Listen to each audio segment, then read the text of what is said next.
Ya, silakan duduk Bapak Ibu dikasih Tuhan. Tanpa terasa 1 bulan sudah berjalan. Kita bertemu lagi dalam pembelajaran firman Tuhan. Saya juga menyapa bagi Bapak Ibu, saudara sekalian yang mendengarkan lewat Facebook maupun YouTube ya. Bulan lalu kita sudah belajar firman Tuhan, khususnya dari Amsal 24 ayat 3 dan 4, bahwa dalam mendirikan rumah bukan hanya kata-kata cinta yang kita butuhkan, tapi butuh hal-hal lain, yaitu hikmat, kepandaian, dan pengertian. Pak Delbi, Pak Dolfi udah bagikan kemarin. Ya, kepandaian bukan hanya ilmu pengetahuan. Kepandaian kita butuh kepandaian yang khususnya dari Tuhan. Takut akan Tuhan, permulaan hikmat dan pengetahuan. Jadi kita harus mengerti juga, saya sudah singgung bulan yang lalu, bahwa pernikahan adalah bentuk keluarga yang paling kecil. Di mana di dalamnya ada seorang pria dan wanita, di mana pria dan wanita satu sama lain saling menerima. Jadi dasar dari keluarga tidak lain dan tidak bukan adalah saling menerima. Saling bisa menerima apa adanya. Jika kita adalah bagian dari keluarga, artinya kita tuh bisa diterima baik dari pihak pria maupun pihak wanita. Demikian sebaliknya, pihak keluarga wanita pun menerima pihak keluarga pria. Ya. Nah, semua pasangan yang mereka yang sekarang ini sedang berteman, berpacaran, atau sedang penjajakan, mau masuk pertunangan, bahkan mau masuk perkawinan, ya, mereka, saya percaya, tidak ada satupun dalam benak pikirannya untuk mereka gagal. Nanti kalau suatu saat masuk dalam bahtera perkawinan, semua maunya berhasil. Ya, mereka mau menikmati keberhasilan dalam bahtera pernikahannya. Nah, namun tidak sedikit atau banyak di antara mereka yang akhirnya gagal dan harus berpisah atau bercerai. Ya. Sedangkan Tuhan menciptakan sebuah keluarga itu dengan maksud apa? Dia mau menyediakan kasih dan dukungan secara maksimal sehingga keluarga yang terbentuk nantinya Tuhan mau menjadi prototipe atau menjadi contoh teladan untuk orang-orang sekitarnya, orang-orang lain. Nah, di dalam keluarga kita harus ngerti kenapa Tuhan sangat respect, sangat memperhatikan institusi yang satu ini. Keluarga akan nantinya menjadi dasar atau pondasi pada saat anak-anak itu mulai muncul, mulai ada dalam keluarga itu. Nah, disitulah anak-anak mendapatkan dasar pondasi untuk mencapai berhasil seperti apa yang mereka lihat dalam tatanan rumah tangga mereka. Kita harus ngerti juga, ikatan dalam satu keluarga seringkali dihubungkan dengan, oh, gua keluarga sama dia ada hubungan darah. Ternyata ikatan dalam satu keluarga tuh tidak hanya hubungan darah saja. Tapi di dalamnya ada yang namanya saling menghormati, saling menghargai. Itu merupakan apa? Suatu lingkaran kekuatan yang begitu powerful. Waktu apa? Waktu rumah tangga itu atau keluarga itu menghadapi yang namanya krisis atau goncangan. Kekuatan itu yang menolong akan membantu rumah tangga itu tidak akan goyah. Kalau firman Tuhan katakan seperti orang membangun rumah di atas batu karang. Ya, luar biasa. Karena goncangan sedemikian rupa pun rumah itu tidak akan roboh. Seorang sekali berpikir, wah yang penting kan gue berhasil, yang penting kan gue sukses. Ternyata tidak. Banyak orang berhasil untuk memperoleh harta, kekayaan, punya ini itu, aset sedemikian banyak.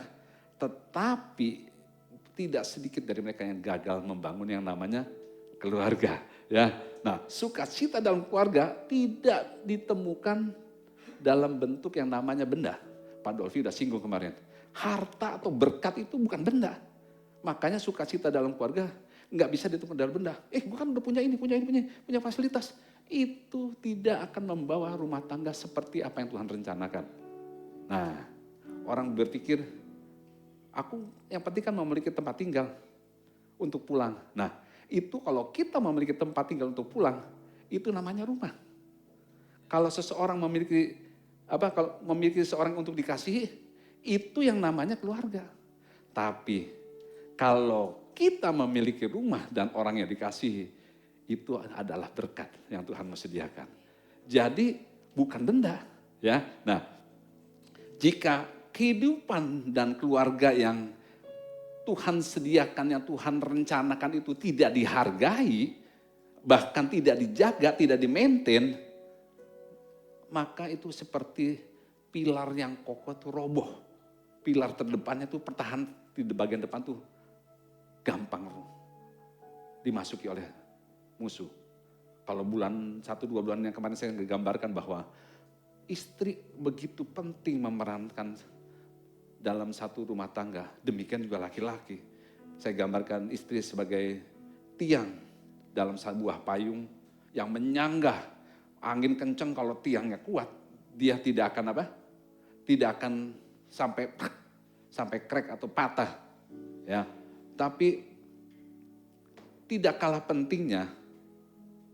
pentingnya untuk seorang pria di mana dia bisa menaungi, dia menjadi cover, bahkan menjadi kekuatan untuk menahan panah atau serangan si jahat. Nah, sebagai orang tua, kalau saya posisi sebagai orang tua sekarang, kita hanya bisa menceritakan apa yang baik, apa yang harus dilakukan, bukan mengajarkan. Kita bisa mengajarkan kalau kita sudah mempraktekkan apa yang kita perkatakan. Saya ulang ya. Jadi nanti suatu saat teman-teman atau bapak ibu, saudara sekalian yang sedang berpacaran, bertunangan, mau masuk rumah tangga, dan akhirnya menjadi sebagai orang tua. Saya sebagai orang tua hanya bisa menceritakan. Papa begini loh, papa gini loh. Dulu hanya menceritakan. Tidak bisa lebih lanjut untuk mengajarkan. Kecuali apa yang saya mau ajarkan itu saya sudah lakukan dahulu.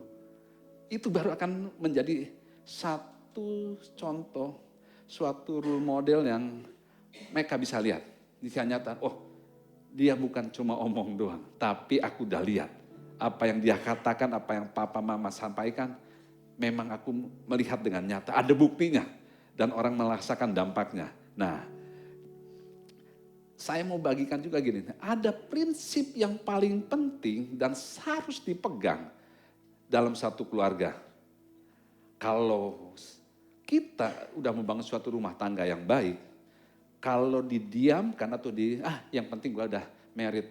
Bahkan ada seorang pasien yang di tempat kerja saya bilang begini, kamu harus diperbaiki. Kamu akan lebih bagus begini. Jawabannya apa? Simple. Nah apa-apa lah dok, yang penting kan gue udah laku. Ya, pernikahan bukan sekedar kita untuk supaya laku, bukan dagangan. Ada satu prinsip yang penting harus diketahui.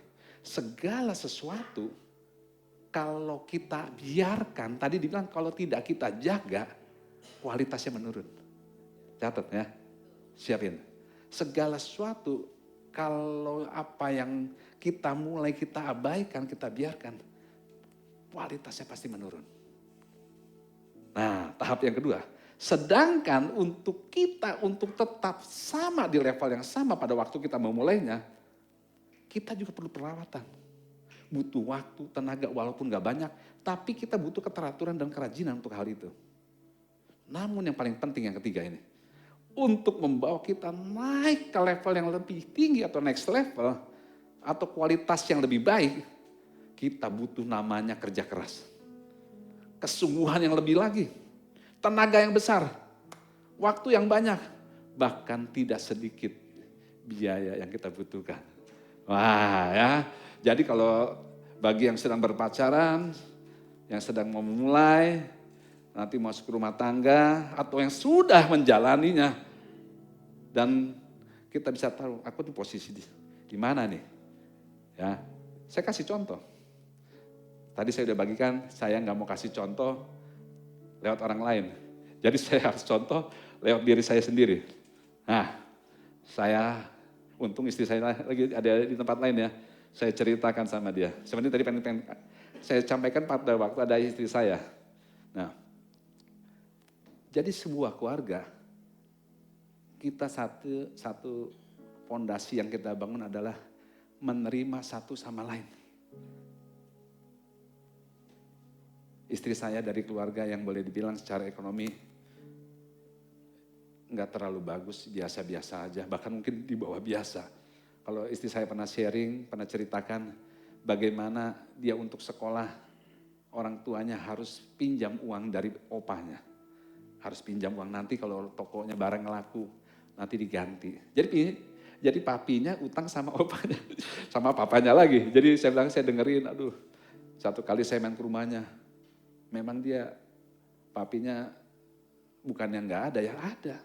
Dia jual barang-barang antik, barang-barang yang secara di atas kertas itu harta karun. Tapi kan masih di atas kertas, belum kenyataannya. Ya, saya membayangkan firman Tuhan katakan gini, segala berkat rohani telah diberikan oleh Tuhan di kerajaan surga. Ya, saya melihat seperti itu. Ini harta karun. Mau barang apa yang menurut saya itu sangat bagus. Ada kursi Tiongkok yang wah luar biasa. Ada piring yang antik, ada Gucci, ada gentong dan sebagainya. Dan jumlahnya bukan 1, 2, 30, 100. Waduh banyak sekali saya nggak sebutin. Tapi kalau kita nggak bisa bagaimana mengelola marahinya, itu semua di atas kertas.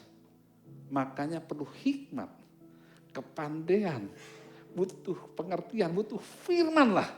Untuk bagaimana apa yang sudah tersedia itu termanifestasi dan kita bisa nikmati. Sedangkan saya sendiri ya secara ekonomi biasa-biasa aja. Mungkin orang tua saya cukup mampu, cuma saya tidak mendapatkan fasilitas yang Tuhan kasih itu. Makanya bilang kita memulai segala sesuatu, ada kata yang bilang saling menghargai. Seberapa kamu ada, inilah aku juga. Saya gambar satu kali ada foto di Bali ya, ada keranjang ayam di situ. Saya mikir, inilah kita mulai dari sesuatu yang baru. Ya, saya mulai dari sesuatu yang baru sama dia, saya gambarkan dengan apa adanya. Dan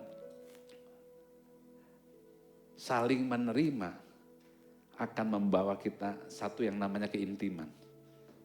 Dan keintiman bukan dimulai di atas altar atau waktu pesta perkawinan. Itu baru pemanasan, baru pembukaan. Ya, sedang kita harus berjalan seperti seorang maraton, bukan sprinter. Ya, maraton. Kita butuh waktu yang panjang. Dan di mana untuk bertahan waktu yang panjang butuh namanya daya tahan yang maksimal, endurance yang kuat supaya waktu ada goncangan ataukah seolah-olah kehabisan napas, kita masih tetap bertahan. Hal ini jangan dilakukan cuma lagi berpacaran saja. Ya banyak orang, lagi berpacaran luar biasa. Sampai-sampai saya dengar satu cerita, waktu asik makan, tiba-tiba si pacar bilang begini. Karena dengar pacar, seorang perempuannya bilang gini, lagi makan enak-enak tiba-tiba, ya pernah dengar? Ya, tapi karena lagi pacaran, si laki-lakinya bilang, kamu jujur sekali, jujur sekali kamu, nggak ditutup-tutupin, maaf ya sayang, nggak apa-apa, aku ngerti kok kondisi kamu. Baru jalan 2-3 tahun pernikahan, dia melakukan yang sama, bunyi lagi tuh yang kebiasaan pacaran. Apa respon si laki? Kok gua makan kayak sama kebo? Wow, ya. Hendaklah kita bisa menerima apa adanya. Apa yang baik bisa dikoreksi. Tadi dikatakan, kalau untuk kita yang sudah mulai kita abaikan, kualitasnya akan menurun. Untuk mempertahankan sesuatu yang itu sudah baik, kamu butuh tenaga, butuh waktu, perhatian, atau kerajinan hal itu.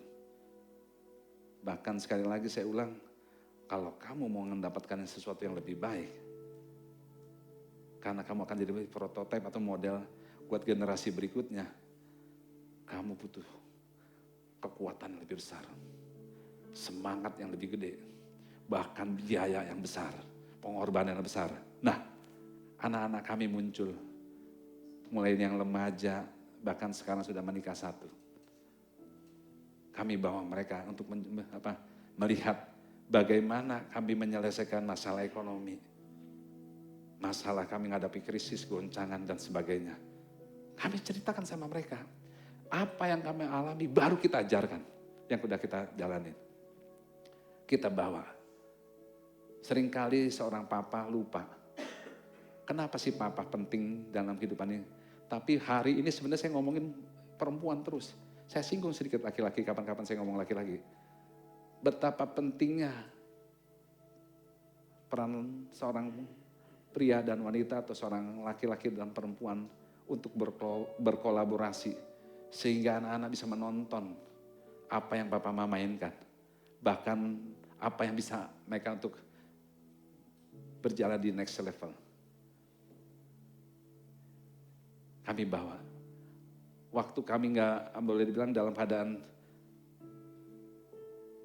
kurang dalam ekonomi, saya akan berkata terus terang sama istri anak-anak. Pak, mau ke sini, Pak, mau begini, masih macam. Di mulut saya selalu belajar untuk bilang tidak ada keluar kata-kata tidak. Papa nggak punya uang? Enggak. Oh, Papa nggak bisa? Enggak. Kalau saya memang lagi boleh dibilang dalam keadaan boleh bilang nggak bisa mempergunakan itu dengan baik, maksudnya dalam keadaan keuangan yang kurang pas gitu ya, saya cuma bilang, tunggu sebentar, kasih waktu Papa sebentar. Nanti kalau sudah longgar, Papa kasih tahu. Jadi bahasa kita penting. Supaya kita menyelaraskan perkataan kita dengan apa yang firman katakan. Jangan kita katakan kutuk atas diri kita untuk semua yang sudah Tuhan bebaskan, sudah bereskan. Kita diberkati. Bisa aja waktu kita ada masa-masa kita cash flow kita kurang bagus. Jangan bilang, Papa gak punya uang. Siapa bilang? Masa gak punya uang sama sekali? Siapa sih yang bilang gak punya? Pasti ada. Cuma jumlahnya belum sampai di situ. Nah, jangan pernah di mulut kita keluar kata, enggak ada duit. Itu kata-kata yang sedang mengutuki diri kita sendiri. Itu yang saya coba saya hindarkan. Ya, nah,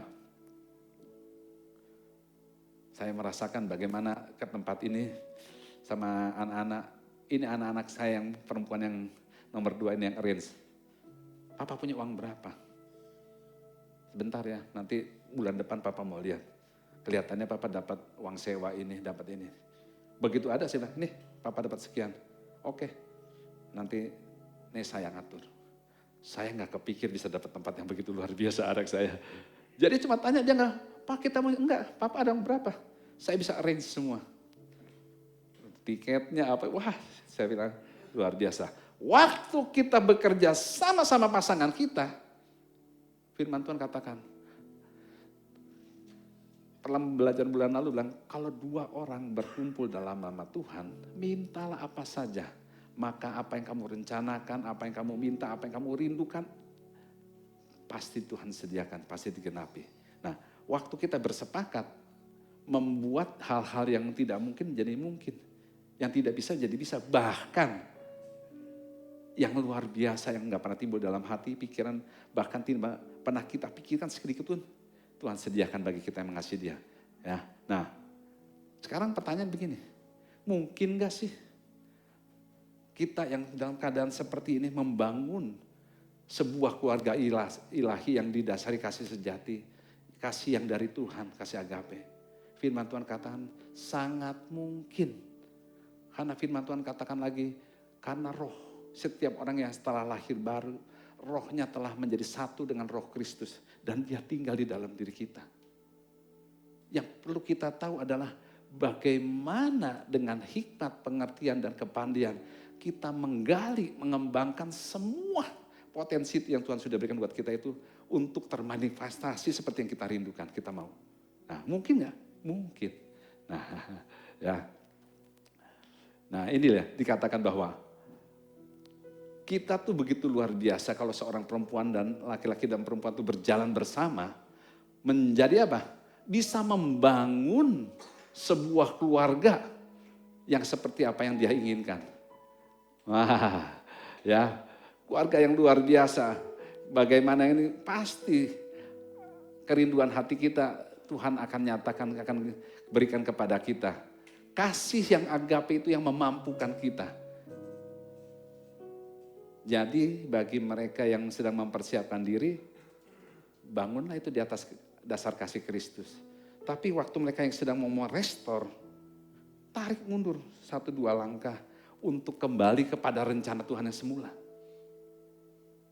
Saya mau ingatkan sedikit lagi, kalau kita membangun dasar yang salah, nantinya akan butuh akan bayar harga yang mahal. Saya ingat satu kali pada waktu yang pernah diceritakan berulang kali, saya ulang sedikit lagi. Bagaimana kita baru mau mulai karir kami.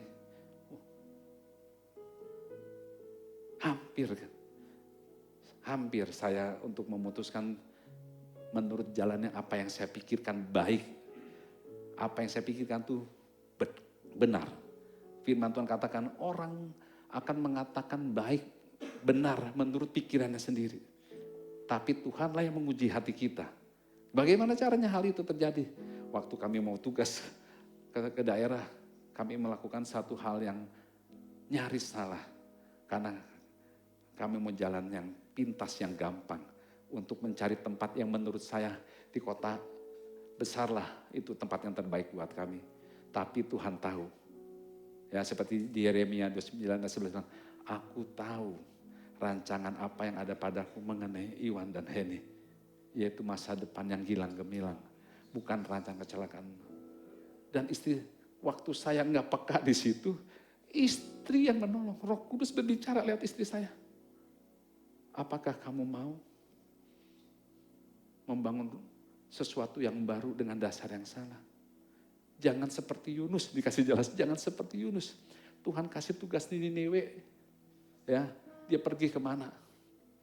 Kabur dia. Ya. Puji Tuhan. Yunus dikejar sama ikan. Ya. Kalau sekarang ada dikejar sama pasukan khusus. Zaman dulu pasukan khusus belum ada. Tuhan punya pasukannya lebih hebat. Dia kejar sama ikan yang besar. Yunus lu mau kemana? Jangan sampai kita harus dibawa ke satu hal masalah, baru kita mau ikut apa yang Tuhan mau. Nah, keputusan untuk kita on the track seperti yang Tuhan mau, itu yang akan membangun kita kepada masuk rumah tangga seperti yang Tuhan rencanakan. Nah, di mana kalau kita dengan kasih yang sejati itu akan memberikan apa? Kita akan memberikan situasi yang luar biasa. Hati yang sukacita, hati yang damai sejahtera. Karena banyak orang juga mau berjalan dalam rencana suka-sukanya sendiri. Ya. Jangan berpikir bahwa apa yang kita pikirkan itu adalah benar. Selalu bawa, Tuhan engkau mau yang terbaik itu seperti apa? Kita tahu yang terbaik Tuhan berikan buat kita. Kasih yang dari Tuhan menolong kita semua. Ya. Nah, saya selesaikan ini dulu lah. Kasih yang sejati juga adalah seseorang tidak mementingkan dirinya sendiri. Dia lebih cenderung mementingkan kepentingan orang lain lebih dulu. Nah, waktu kita satu sama lain bisa saling menerima, kita akan lebih mementingkan orang lain. Dan waktu kita mementingkan orang lain, hal-hal yang tidak pernah kita pikirkan pun akan terjadi dalam kehidupan kita. Nah, kasih itu membuat pasangan kita itu apa? Waktu kita mengasihi Tuhan lebih dahulu, cinta akan Tuhan, maka yang tidak mungkin akan yang tadi dikatakan akan menolong buat kita. Dan orang-orang banyak akan mengikuti apa yang kita pikirkan. Nah, ini yang orang yang paling kayak ini. Waktu kita berjalan untuk masuk membangun satu keluarga, kata yang paling dulu di awal dia bilang, kakak ipar yang sekarang jadi kakak ipar saya bilang gini, kamu jangan pernah takut untuk yang masuk yang namanya perkawinan. Yang kedua, jangan pernah nanti nunggu siap. Nah, waktu itu ya dikasih tahu yang nasihatin, saya nggak ngerti siapnya gimana. Jangan nunggu siap baru mau kawin katanya. Maksudnya gimana? Maksudnya kalau kamu nunggu siap, siap udah punya rumah, siap udah punya ini, punya itu, siap udah punya ini, akhirnya kamu gak akan jadi kawin. Ya, jadi kita nggak perlu takut. Kenapa? Karena Tuhan, kalau kita ngerti firman Tuhan, karena Tuhan membangun institusi yang pertama adalah keluarga. Yang penting masing-masing kita individu pribadi ini, berilah kamu untuk dipenuhi dengan penuhan Kristus. Tanpa kepenuhan Kristus, kamu akan saling menuntut satu sama lain. Kamu akan saling, gua senang sama dia, karena dia bisa mengerti, memenuhi apa yang menjadi keinginan gua. Ya, kalau kita minum, kalau minum di kafe, 1 gelas sedotannya 2. Kalau pacaran 1 gelas sedotannya 2. Masing-masing saling sedot. Ya. Pasti yang haus sekali, dia akan sedot lebih cepat habis. Atau masing-masing segelas-segelas. Wah, kita sama ya. Punya cita-cita yang sama, kerinduan yang sama, bahkan punya hobi yang sama, semuanya sama. Tapi yang satu lebih haus, menuntut, wah gara-gara gue pergi sama dia enjoy banget. Kalau orang disedotin terus ya, dituntut-tuntut, lama-lama kalau kita tidak pernah memberi, dia akan habis. Kok lu gak kayak dulu lagi sih? Beda kayak kemarin, gak seperti yang kemarin. Kayaknya gue salah deh kawin malu. Makanya 2 minggu yang lalu saya ketemu ada keponakan, ada keluarga segala macam, bahkan ada anak saya di sebelah situ. Ingat, waktu suatu saat kita dipercayakan untuk bertemu dengan pasangan hidup, dan di situ ada seorang hamba Tuhan. Pertanyaan yang pertama akan disampaikan apa?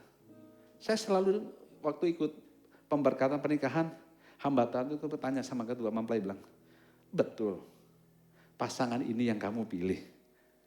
Lihat baik-baik. Saya perhatiin, itu kata-kata sangat masuk dalam hati sana. Perhatikan, kalau mempelai laki-laki, benar ini pasanganmu? Benar. Si perempuan ditanya, ini benar calon suamimu yang menjadi pasanganmu? Benar, lalu mereka berdua berjanji, bla bla bla bla. Ya. Tapi begitu ada goncang, das, gua salah pilih deh. Lalu kemarin janji gimana? Ya gue pikir kan kayaknya sih begini, ternyata enggak ya. Ingat, kita bukan sedang janji-janjian. Makanya kita mengenal ada yang namanya tahapan persahabatan. Kalau kita bisa masuk lagi lebih dalam, lebih intim, kita masuk yang namanya tahap fellowship. Wih, gue bisa berfellowship sama dia. Kumpul di kafe ini, nonton di sini, wah bisa berfellowship. Ya, asik sama dia, hampir sepanjang hari kita bisa bersama-sama. Tapi begitu naik tahapan yang lebih lanjut untuk tahap yang namanya partnership, kayaknya gue gak bisa gue berbisnis sama dia. Gak bisa gue jalan sama dia untuk bersama-sama melayani di pelayanan ini. Cukup sampai situ. Bukan karena cocok-cocokan hobinya sama. Dan waktu kita ngerti, oh gue bisa berpartner sama dia. Berpartnerlah sebagaimana kita berpartner yang Tuhan bawa kita ke tempat itu. Tapi kalau kamu ngerti ini adalah mau naik lagi lebih tinggi yang namanya covenant, kita harus ngerti. Karena covenant adalah perjanjian darah. Di situ Kristus ada di tengah-tengah kita. Jadi waktu kita nanti suatu saat teman-teman atau yang udah melewati tahap ini, kita harus ingat. Ada perjanjian Kristus di tengah-tengah kita dan tidak akan main-main. Ya, nah disitulah apapun yang sudah kita putuskan, kita nggak ada jalan balik. Lalu kondisi kalau gini gimana? Makanya sebelum mengalami hal-hal yang buruk, ya kenalilah Tuhan Allahmu dulu dengan sebaik-baiknya. Supaya kamu ngerti isi hatinya. waktu Tuhan mengubah hidup kita, memulihkan hidup kita, Tuhan akan mempertemukan dengan partner kita. Firman Tuhan katakan dengan yang sepadan. Artinya apa? Saling melengkapi. Bukan saling cocok-cocok, bukan saling melengkapi. Seperti botol tutup sama botol. Nah, waktu kita menerima dan melengkapi satu sama lain, maka dibilang gini, kita akan selalu, waktu kita memberikan yang terbaik buat orang lain, tanpa sadar kita sudah mengubah atau menerima hal-hal yang dari baik apa yang kita lakukan. Jadi dari diri kita dululah semua akan berubah. Nah ya asik. Nah saya mau katakan begini. Apa sih sebenarnya dari Amsal 31 ayat 10 sampai 31 itu? Kita baru mulai, tadi introduksi panjang juga ya. Nah Amsal 31 ayat 10 sampai 31. Firman Tuhan katakan, pujian untuk istri yang cakap. Istri yang cakap, siapakah yang akan mendapatkannya? Ia lebih berharga daripada permata. Tuhan bilang istri yang cakap. Kenapa kita perlu istri yang cakap? Ayat 11 bilang ini, hati kalau istri yang cakap, yang kita mendapatkan lebih berharga daripada emas, perak dan permata. Dikatakan kenapa? Karena hati suaminya percaya kepadanya. Suaminya tidak akan kekurangan keuntungan. Makanya dia bilang lebih dari permata. Permata mahal harganya. Tapi istri yang cakap lebih dari itu. Kamu gak akan rugi dapat dia. Makanya hamba Tuhan nanya, bener gak kamu pilih yang ini? Pastikan dia baik-baik. Ya, kalau kita ke toko, siapa yang terakhir kali beli HP? Waktu beli HP bilang, teliti sebelum membeli. Kita beli barang aja bilang ada peringatan, teliti sebelum memberi. Mau beli mobil, ya. Kalau Pak Dovi beli mobil, Pak Suki mau beli TV, beli apa? Teliti sebelum membeli. Pastikan di dealer resmi. Kalau kita pilih istri lebih dari itu. Kita harus teliti sebelum memutuskan gua mau sama dia. Supaya apa? Karena waktu kita ambil keputusan sama dia, kita bersepakat, kita bisa berjalan bersama-sama. Apapun yang terjadi kita akan berjalan bersama-sama. Ya, itu yang disebut lebih dari permata. Ia mencari bulu domba dan rami dan senang bekerja dengan tangannya. Artinya apa? Waktu dia bekerja, tangannya terampil, semua yang dikerjakannya akan menghasilkan. Semua dikerjakan bisa beres. Ia serupa kapal-kapal saudagar dari yang jauh yang mendatangkan makanan. Wah, gak gampang kita dapetin istri yang kayak begini. Dia bangun kalau masih malam, lalu menyediakan makanan untuk seisi rumahnya dan membagi-bagikan tugas kepada pelayan-pelayan perempuan. Dia membeli sebuah ladang yang diingininya dan dari hasil tangannya kebun anggur ditanaminya. Dia ikat pinggangnya dengan kekuatan, ia menguatkan lengannya. Dia tahu bahwa pendapatannya menguntungkan. Pada malam hari pelitanya tidak padam. Tangannya ditaruh pada jentera, jari-jarinya penggenggam pintal. Ia memberikan tangannya kepada orang yang tertindas dan menurunkan tangannya kepada orang yang miskin. Makanya dia bilang begini, ia tidak takut kepada salju seisi rumahnya. Karena seluruh isi rumahnya berpakaian rangkap. Ia membuat bagi dirinya permadani lenan halus dan kain ungu pakaiannya. Suaminya, dampaknya apa? Suaminya dikenal di pintu gerbang kalau ia duduk bersama-sama para tuan negeri. Maka jangan heran. Suami yang sukses, seorang suami sukses, karena ada perempuan yang hebat tuh ini. Ya, suami sudah terkenal, luar biasa sih ini. Ada perempuan yang hebat di belakangnya. Ada perempuan yang cakep yang luar biasa. Ya. Yang paling saya menyenangkan begini. Banyak wanita telah berbuat baik. Tetapi engkau melebihi mereka semua. Kemolekan adalah bohong. Dan kecantikan adalah sia-sia. Tetapi istri yang takut akan Tuhan dipuji-pujinya. Wow. Wow. Luar biasa ya. Orang bilang kalau waktu kita mau pacaran, wah ini model gua banget. Satu ganteng, cakep, pinter, kaya. Ya, apa ada di dalam dia? Atau kesebaliknya, kalau perempuan, wah ini cantik banget. Waduh, rambutnya gue suka banget. Bodinya suka banget. Jalannya gue seneng banget. Apalagi suaranya kalau ngomong, aduh. Ya, cocok banget. Ya, nah, tapi itu tidak menjamin untuk si itu perempuan itu menjadi wanita cakep yang seperti Tuhan mau. Tapi di pas ayat 25 dibilang gini, ia tertawa tentang hari depan. Apa yang dia tertawakan? Karena hal-hal yang buruk buat dia nggak ada masalah. Selama dia ngerti apa yang menjadi bagiannya, dia akan lakukan. Nah, itu perempuan yang luar biasa ya. Tapi kita harus tahu. Saya mau kasih tahu para laki-laki sebelum memilih. Nanti kapan-kapan si perempuan itu udah laki gantian ya. Sekarang hari ini perempuan.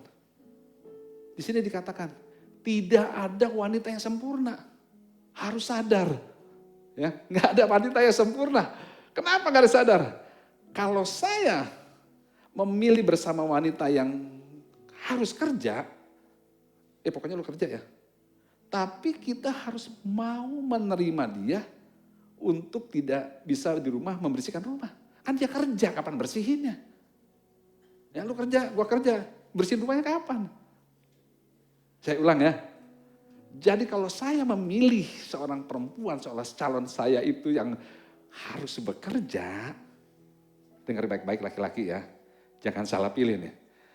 Jadi kita perlu menerima dia apa adanya, karena dia tidak bisa di rumah dan tidak bisa membersihkan rumah. Ya, oke ya. Yang kedua saya bilang, kalau saya memilih istri saya itu menjadi ibu rumah tangga dan menjaga merawat rumah, saya juga harus menerima bahwa dia bakal nggak punya penghasilan nih. Kalau ada pun sedikit, karena dia harus ngerawat segala macam, fokusnya di situ. Jangan menuntut itu. Bahkan kalau saya memilih, pokoknya lu harus nurut. Nah, ya, kan ada laki-laki, pokoknya lu nurut, dengerin aja lah gua ngomong apa. Ya. Jadi kita harus gimana? Kalau nurut gimana? Kita harus menerima bahwa orang yang nurut itu bergantung sepenuhnya sama kamu. Kalau lu gak bisa mandiri sih, jangan diomelin. Kan maunya yang nurut. Sekarang udah nurut salah juga dia bilang. Jangan. Yang berikutnya nih. Kalau kita, yang ini paling ini kalau laki-laki bilang. Kalau kita memilih perempuan itu cantik. Dengar, cantik. Ya, kalau kita memilih yang cantik, kamu juga harus dengan rela akan banyak apa? Banyak pengeluaran untuk merawat itu. Kok lu boros banget sih? Beli ini, beli. Kan cantik.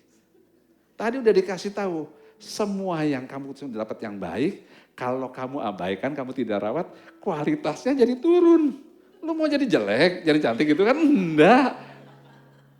Kalau untuk tetap cantik aja, hanya bertahan aja, tetap butuh biaya, butuh perawatan. Tapi kalau supaya lebih enak dilihat, yang bukan sekedar laku, itu butuh maintain lebih besar lagi. Tepuk tangan buat ibu-ibu. Tapi bapak-bapak jangan kecil hati dulu. Hari ini saya kasih kebebasan menjelang hari ibu. Ya. Nah, kalau kita memilih perempuan yang hebat, ini perempuan hebat banget. Perkasa banget. Kita harus siap menerima dia. Kalau dia keras dan tak terkalahkan. Kalau kamu pilih perempuan yang hebat, ya, kayaknya gue sama dia, oke dah. Jangan heran kalau dia nggak terkalahkan. Jangan heran orang bilang, lu kok kayak dibawa ke tiak istri, emang dia hebat. Jangan dengar. Kamu pilih di situ ya. Pastikan dengan pilihan kamu. Nah, jangan sering mengeluh. Kok istri gue kok boros banget, nggak kayak istri ini deh. Lalu kita lihat, kayaknya tetangga lebih bagus nggak boros. Nanti dulu. Pilihannya siapa itu? Ya, nanti dulu. Nah, seringkali ya, saya laki-laki ya, saya ngomong laki-laki dulu. Ini spesial buat perempuan sekali lagi. Seringkali para laki-laki atau yang sedang berpacaran, yang sedang bersiap menikah, harapannya apa? Yang pertama, wanitanya lembut, perhatian, cantik, lagi sekali lagi ya, badannya bagus, mandiri, bisa cari uang sendiri, bisa ngerawat rumah tangga, hormat sama orang tua, hormat sama keluarga, sayang suami.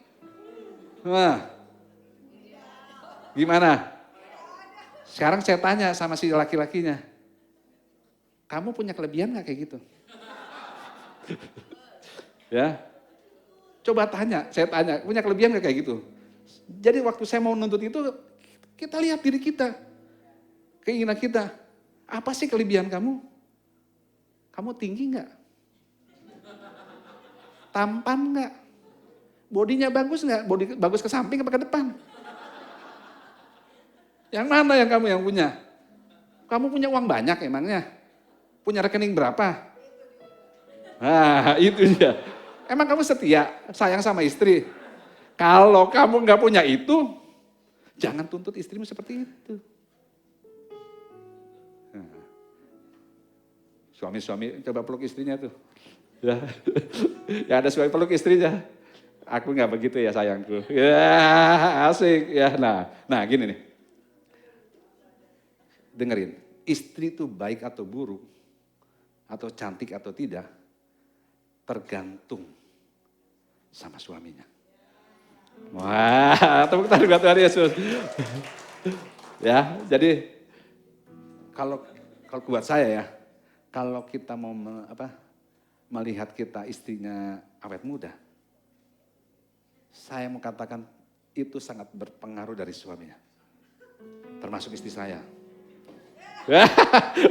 Wah, haleluya. Ya, nah, oke itu memuji diri sendiri ya, oke.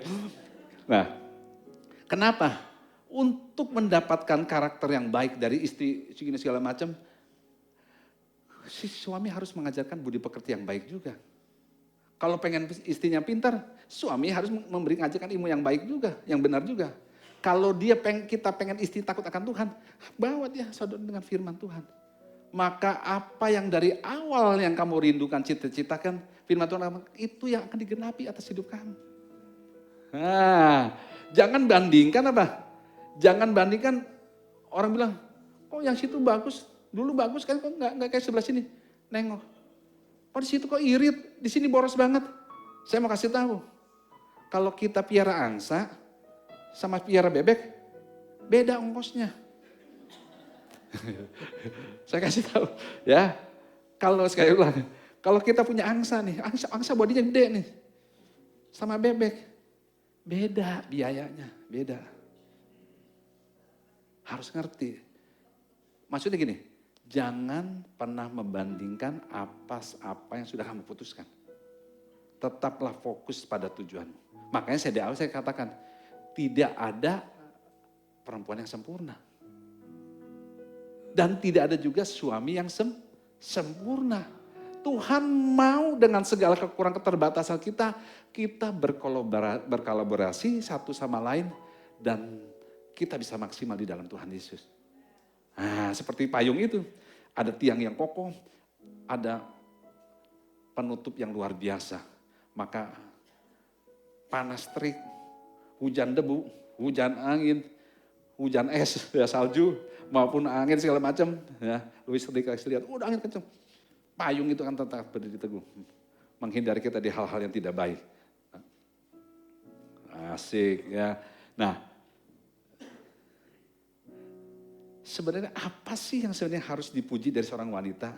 Saya ulang sekali lagi, bukan karena wanita itu pintar ngatur rumah, bukan karena rapi yang harus dipuji, bukan juga bisa mengajar anak-anak dengan baik. Dengan kata lain apa? Wanita yang bisa mengatur pekerjaan keluarga itu bagus. Tetapi wanita yang patut dipuji adalah wanita yang takut akan Tuhan. Kitab Amsal pasal 1 yang ke-7 bilang gini, takut akan Tuhan permulaan hikmat dan pengetahuan. Dan ditutup di akhir di pasal 31 dengan takut akan Tuhan juga. Luar biasa ya. Nah, wanita yang takut akan Tuhanlah yang layak dipuji. Seperti apa itu? Wanita yang menghormati Tuhan, mencari Tuhan. Nah, mempercayai Tuhan dengan segenap hatinya. Sehingga memiliki kedewasaan iman dan memiliki kebijaksanaan. Kitab Amsal ini akan bukan sebagai tip. Oh, ini tuh kayak tip nih, harus begini. Bukan, tetapi menjadi suatu motivasi yang gimana ya, membawa kita untuk menghasilkan karakter-karakter yang luar biasa itu.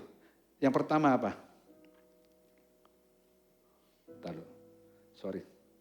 Yang pertama adalah trustworthy. Trustworthy itu, kita lihat di ayat 12. Tolong bisa ditampilkan dari Amsal 31 ayat 12. Ia berbuat baik kepada suaminya dan tidak berbuat jahat sepanjang umurnya. Setiap hari. Ya. Perhatikan ya para perempuan, bahwa dia berbuat pada suaminya sepanjang umur. Terus, bukan sekadang-kadang. Iya sih gue kadang-kadang lagi senep tuh ya. Kadang-kadang kalau lagi bete banget sama dia, masa bodoh dah. Enggak begitu. Wanita yang cakap, yang dikasih dia lakukan setiap hari. Sepanjang umurnya. Nah loh, ayo. Itu yang patut dipuji. Bukan hanya dalam kondisi tertentu. Wah kemarin sih gue sayang banget deh sama dia. Gue dibeliin tas, dibeliin jam tangan, diajak jalan-jalan. Wah perhatiin dia banget dah. Tahannya cuma seminggu.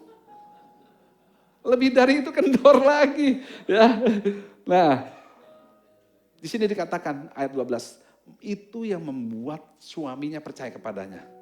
Jadi apa yang wanita lakukan itu karena apa? Akan membawa dampak menimbulkan kepercayaan dari si suami. Makanya bilang suaminya tidak kekurangan keuntungan. Apa yang dilakukan dengan segenap hati itu membuat suami itu beruntung mendapatkan yang melebihi dari permata itu. Nah, perempuan yang cakap itu, yang kedua bilang apa? Hard working. Wah, luar biasa ini, ya. Dia mengawasi, ayat 27 bilang, ia mengawasi segala perbuatan rumah tangganya, makanan kemalasan tidak dimakan. Artinya apa? Tangannya terampil apapun dikerjakan. Amsal yang lain bilang begini, tangan yang lamban membuat orang itu jadi miskin. Ini perempuan ini luar biasa apa? Makanan kemalasan tidak dimakannya. Artinya apa? Dia sangat terampil, sangat rajin, exciting. Tadi di ayat yang lain bilang gini, tengah malam semua lagi tidur. Dia sudah terjaga supaya anak dan suami yang di rumah itu sedia untuk mendapatkan. Aduh gue males banget bangunin segini. Udah biar aja besok aja gimana nanti dah. Enggak begitu. Ya saya nemukan ada seorang ibu-ibu ya. Kalau dia mau ambil makanan, dipanggilnya, "Say, pisang." Padahal dia tinggal 2-3 langkah tinggal ambil. Dia sambil main iPad apa segala macam, kaki dilurusin gitu. Minum. Ya, enggak begitu. Perempuan bijak enggak seperti itu. Ya, dia tidak berbicara, tapi dia terus bekerja. Jadi maksudnya sedikit cakap, dia banyak bekerja. Dengan apa? Dengan segala kekuatannya, potensinya. Dia melakukan sesemua dengan produktivitas supaya orang lain bisa merasakan dampak dari apa yang dia lakukan. Ya. Saya percaya wanita di ayat ini adalah bukan seseorang yang sekedar untuk cari uang untuk dapat keuntungan pribadi. Tapi dia memikirkan apa yang baik buat orang lain. Dengan kata lain egonya udah diparkir di sebelah sana. Di sebelah sana udah bukan tempat sini. Ya. Sehingga waktu yang dia punya lebih produktivitas untuk bisa melakukan yang terbaik buat orang lain. Wow, saya bilang ini gimana nemuinnya ya? Waktu kita memposisikan pasangan kita di tempat yang terbaik. Memberikan hal-hal yang baik. Seperti Berlian tadi, tanpa sadar dia mengeluarkan yang terbaik juga untuk kita terima. Nah, kalau kita mau gali firman lagi, berilah, maka kamu akan diberi. Ukuran yang kamu pakai akan diukurkan kepada kamu. Waktu kita memberikan semua perhatian, semua kasih sayang dengan yang terbaik, dia akan balik dengan sendirinya. Seperti apa yang kita mau. Wah, ukuran yang kita pakai kan diukurkan buat kita juga. Yang ketiga bilang, dia strong. Strong bukan berarti dia kayak orang angkat barbel gitu, bukan begitu. Strong artinya apa? Dia bukan berbicara mengenai kekuatan fisik, melainkan berbicara tentang kekuatan non fisik. Pakaiannya adalah kekuatan dan kemuliaan. Dia tertawa tentang hari depan. Wah, kenapa dia tertawa hari depan? Kebanyakan yang saya dengar ya, di luaran di sini nggak ada. Di sini wanita luar biasa ya. Nah, di luaran saya bilang, bahkan mereka yang kalau dengar anak-anak teman-teman anak-anak saya di kuliah di berbagai universitas bilang begini, kok lu mau merit, kok kawin pisah harta sih? Saya cuma dengerin aja. Iyalah, nanti kalau dia nanti macem-macem kan gue pasti bisa ini. Ada kekhawatiran.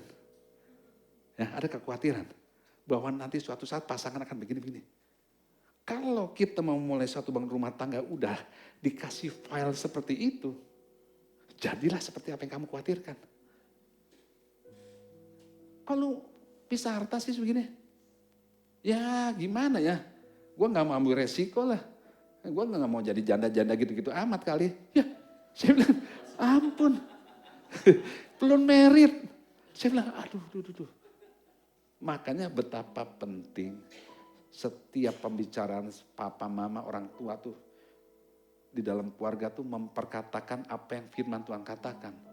Serahkan setiap rencanamu kepada Tuhan. Maka Tuhan akan mewujudkan apa yang menjadi kerinduan hatimu. Tuhan yang mewujudkan. Karena kita menyertakan Tuhan. Ya, nah, wanita yang kuat, yang strong itu apa? Wanita yang takut akan Tuhan sajalah. Karena apa? Dia akan tertawa masa depan, dia gak perlu khawatir. Contohnya saya sendiri lagi ya. Waktu saya sakit kemarin, bulan Juli, tanggal 3 Juli sampai kira-kira tanggal 17, 2 minggu lah. Itu masa-masa kritis yang paling berat. Ya, beberapa kali hampir mati, tapi gak mati-mati. Puji Tuhan. Ya. Karena Tuhan Yesus mengendarai aku hidup, bukan mati. Ya. Dan hidupnya dalam segala kelimpahan. Tapi pada waktu menghadapi goncangan, tekanan seperti itu, sakit, bahkan saya sudah berhalusinasi. Begitu seminggu saya mulai sadar, walaupun selama 1-2 minggu saya ketemu, ketemu sama Tuhan, bagaimana Tuhan berbicara banyak. Tapi begitu sadar, tubuh jasmani saya juga ikut berbicara. Apa yang berbicara pertama? Ini nanti akhir bulan yang harus dibayar, ini udah keluar semua. Padahal saya gak minta loh. Saya gak minta, dia datang sendiri. Ini nanti keluar harus bayar ini. Lu bayarnya gimana? Jadi pikiran saya udah kecamu. Kamu lagi sakit, kapan sembuhnya gak tahu. Jadi itu panah iblis, si jahat tuh berusaha mikir segala macam. Oh iya ya. Coba kamu perhatiin, coba buka HP kamu. Tinggal berapa? Kamu bisa berapa bulan lagi bisa bayar buat cicilan? Itu yang harus dibayar gini, ini gimana? Ini harus dibayar. Waktu saya beli gini, waktu saya mengizinkan itu terus beracara di pikiran saya, di jiwa saya, dia makin bergerak leluasa. Lalu saya bilang sama istri saya, ini gimana ini? Istri saya langsung bilang, jangan pikirkan itu. Istri yang kuat, yang strong. Tuhan yang akan sediakan buat kamu dengan caranya. Walaupun tubuh saya, jiwa saya nggak setuju, tapi roh saya setuju. Makanya waktu keadaan kamu baik, semua ada, kesehatanmu prima, isi, sekali lagi isi dengan firman. Karena waktu firman kamu isi, nggak simsalabim keluar buahnya. Dia akan butuh pertumbuhan, satu proses. Ada yang seminggu, ada yang sebulan, ada yang setahun, ada yang 10 tahun. Ada nggak yang cepat? Ada, toge. Ya. Malam ini kamu taruh toge, disiram besok keluar. Ya. Tapi besok juga layu. Kita bukan toge. Kita pohon jati. Ya, kita pohon yang untuk tahan ratusan tahun. Jangan toge. Ya. Ya. Nah, wanita yang kuat akan menolong menjaga keluarga anak-anaknya. Dan dia hanya melakukan bagiannya. Bagian dia cuma mengingat, jangan pikirkan itu. Pikirkan apa yang baik. Pikirkan apa yang Tuhan rencanakan. Pikirkan dengan pikiran Kristus. Ya, apa yang patut dipuji, disebut kebajikan. Ya, pikirkan semua itu. Seperti orang tuh, seperti kena hook kiri kanan. Tabok sedikit. Oh iya, benar. Firman jawaban buat. Nah, waktu kita artinya disadar apa? Kita cepat balik kepada firman. Firman bilang apa? Dan kita akan tidak takut dengan hari masa depan. 2023 dikatakan lebih kritis, ya, lebih krisisnya lebih berat, lebih segala macam. Wanita yang cakap takut akan Tuhan, tidak pusing dengan masa depannya, karena dia tahu apa yang Tuhan lakukan. Beri tepuk tangan buat Tuhan Yesus. Sekali lagi, di luar banyak. Aduh, gimana ya? Aduh, kata-katanya aduh terus. Emang lo kenapa sih aduh terus? Keinjek, oh bukan. Aduh ya. Dah.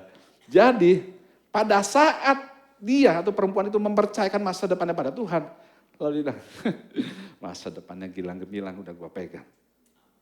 Dunia boleh bilang yang tidak baik, tapi aku tahu kepada siapa aku percaya, kepada siapa aku berharap, kepada siapa aku taruh imanku.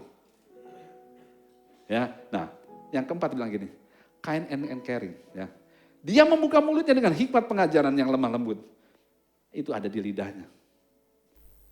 Firman Tuhan katakan, hidup dan mati dikuasai oleh lidah. Tapi perempuan yang bijak, yang takut akan Tuhan bilang, dia waktu dia buka mulut, ada hikmat pengajaran yang lemah lembut di dalam lidahnya. Bukan kata, bukan begitu. Ya, bukan speaker yang pecah.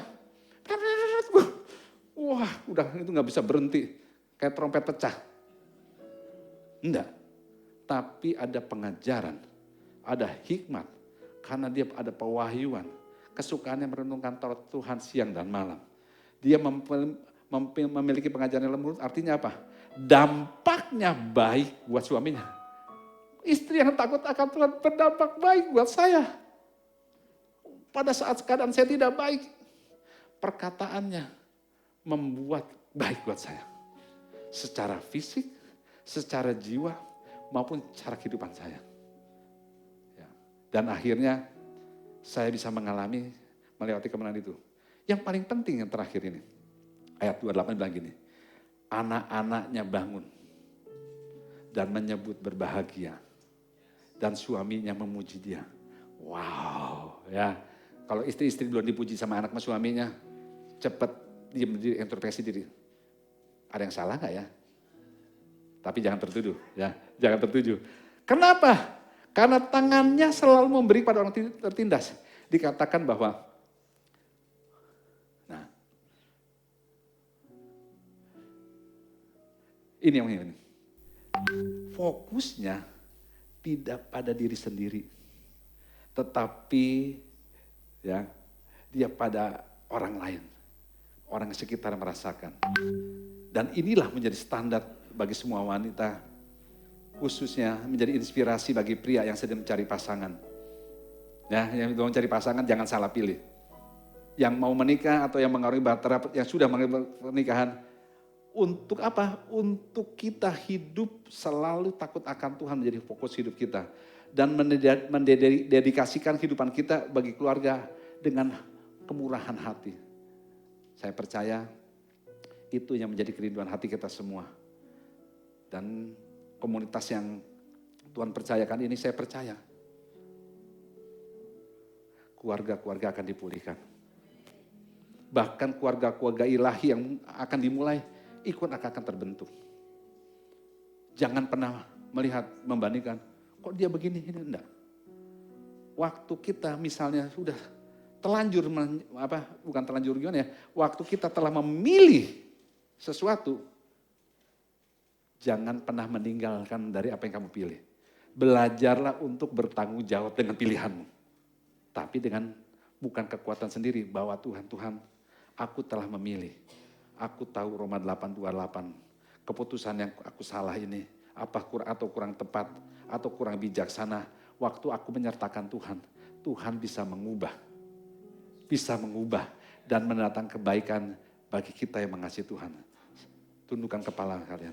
Bapa, kami ucap syukur untuk kesempatan siang hari ini. Kami boleh belajar untuk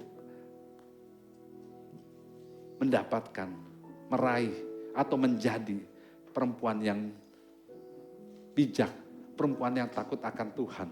Karena kami menjadi bagian, menjadi orang-orang yang seperti yang Tuhan rencanakan.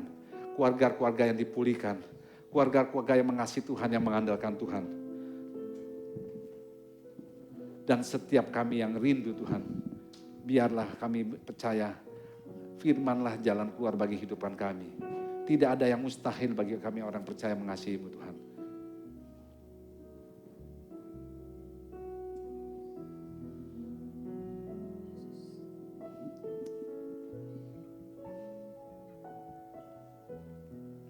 Pada siang hari ini, kalau Tuhan memilih-Mu untuk menjadi orang yang terbaik, bukan karena tidak ada orang lain lagi yang lebih baik daripada kamu, tapi Tuhan mau memilih-Mu menjadi prototipe, menjadi contoh teladan. Namun di hati kamu mungkin bisa muncul pertanyaan, apa mungkin Tuhan? Mana bisa? Mana sanggup? Kalau Tuhan memilih, berarti Dia percaya akan semua potensi yang ada di diri kamu. Bagian kita adalah serahkan setiap apa yang kamu khawatirkan, rindukan ke dalam tangan Tuhan. Biarlah Dia yang bekerja, biarlah Dia yang beracara, menjadikan seperti apa yang Dia inginkan.